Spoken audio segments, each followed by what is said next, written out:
One of the most interesting question here is how to find contacts. This is what I do. I first go to linkedin.com, search with the company name and with the keyword SAP Director.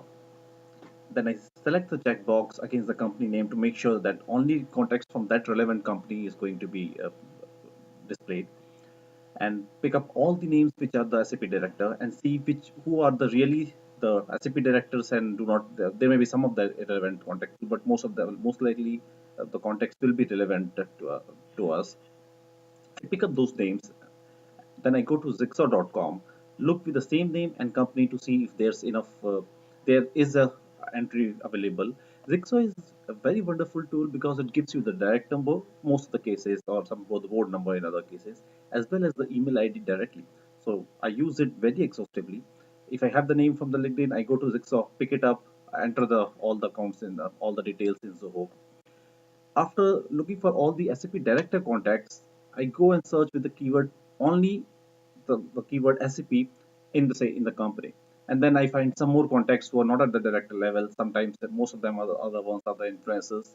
I take those names and go and look at the Zixer.com to see if those contacts are available. If it's available, I go and put in the Zixer in our Zoho account, the CRM tool against the account.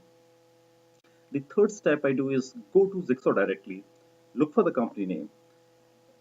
In Zixor, there's an option where you can select the department as an IT and the level of the designation there of the contact that we are looking for.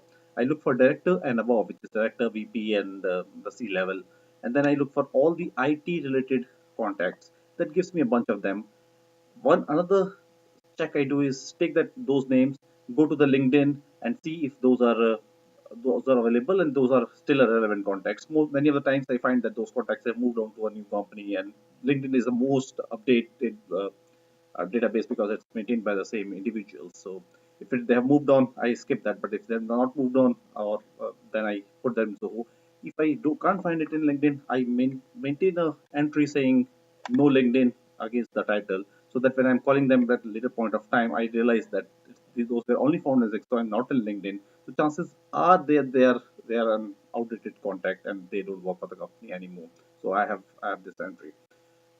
Even after these three steps, I don't find any other contact. Then I look at all the other IT contacts at the below the director level, the managers and supervisor and so on, and Jigsaw, and see if any of them are relevant to SAP or so on.